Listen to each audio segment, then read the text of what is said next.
So moving on to phase four. Phase four would be the deadlock period, where they're still fighting, but they're not really having any success. The territory doesn't change. They're just kind of stuck for the most part. So deadlock in the air and the sea.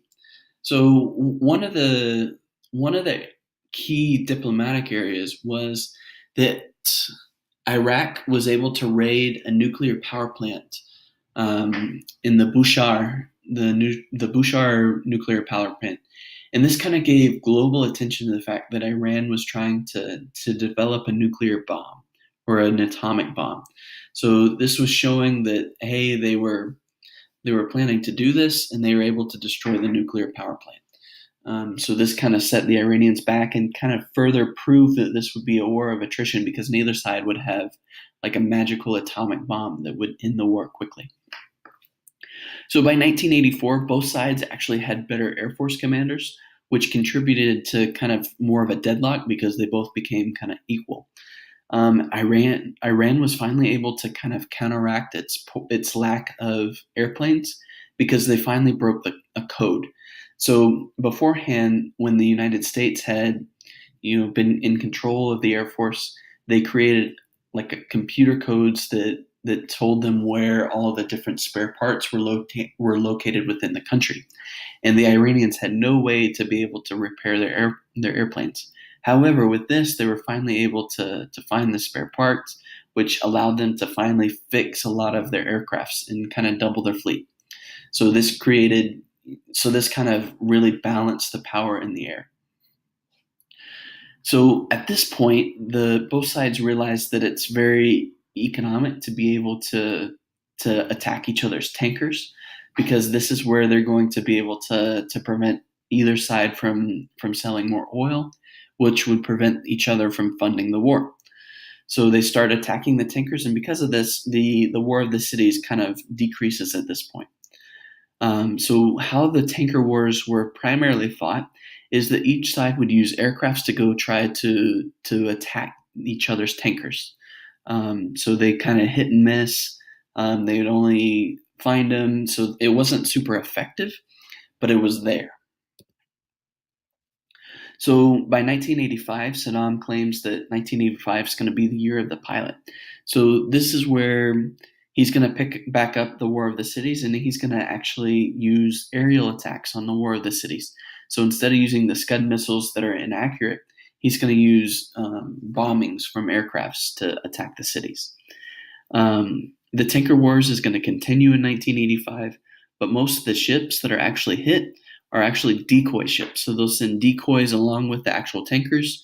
So every once in a while they would hit a ship, but it would be a decoy. And so really they didn't limit the amount of oil that was going through the Gulf. Iraq was able to finally get a little bit of success because they started using a new aircraft. So they're starting to use the French-made Mirages to attack the Iranian tankers. And this is finally where they're able to have a little bit of success. And at this point, the Iranians, the success that they are able to get moving forward in 1985, this is gonna really help level the playing field as far as GDP. So low oil prices, plus the Iraqis are finally having a little bit of success moving forward.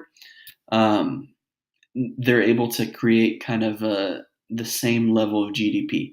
I know that seems like kind of a back and forth, but this is kind of the progressing aspect of the tanker war. Moving on to here's some pictures of the tanker war. So yes, they're attacking, whether it be like an oil tanker facility in the Gulf trying to take oil out, or just the tankers themselves. So the deadlock on land is going to continue.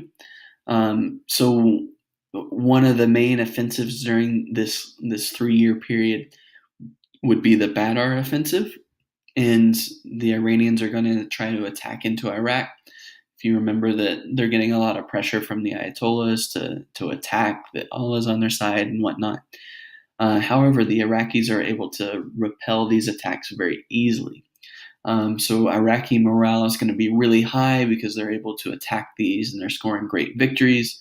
Saddam Hussein is going to start to buy his generals Mercedes for their victories and whatnot, whereas the mood in Tehran is going to be very, very low. The morale is going to be not very good.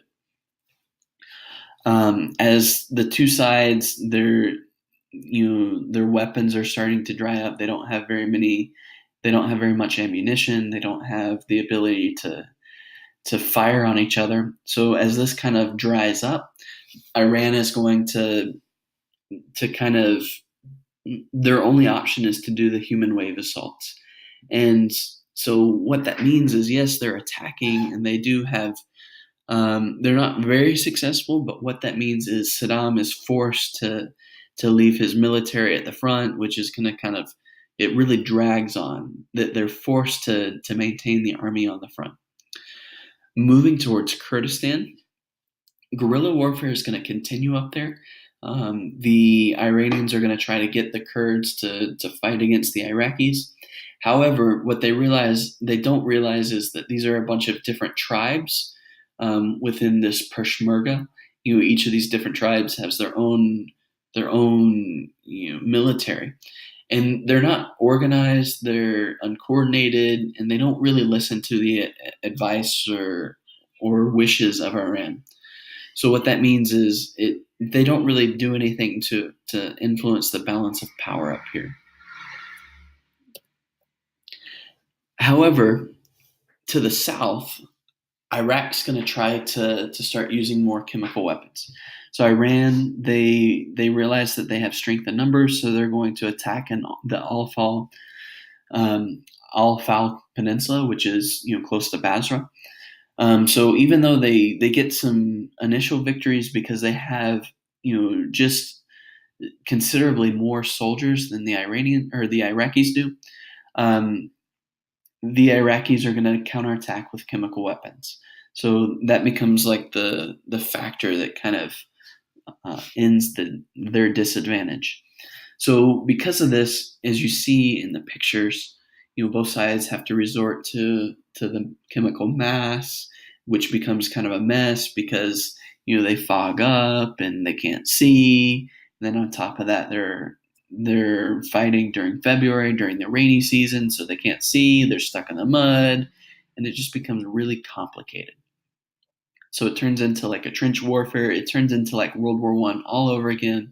It's chaotic. There's lack of direction, and it's just a big deadlock, both on the ground and in the air. And just neither side can really push forward. So that ends the phase 4. So we're kind of at this phase where it's just kind of stuck in the deadlock. So as we move on to phase 5, which will be the end of the war, we'll see each side be able to push and kind of, you'll see the last final victories that will end the war moving forward.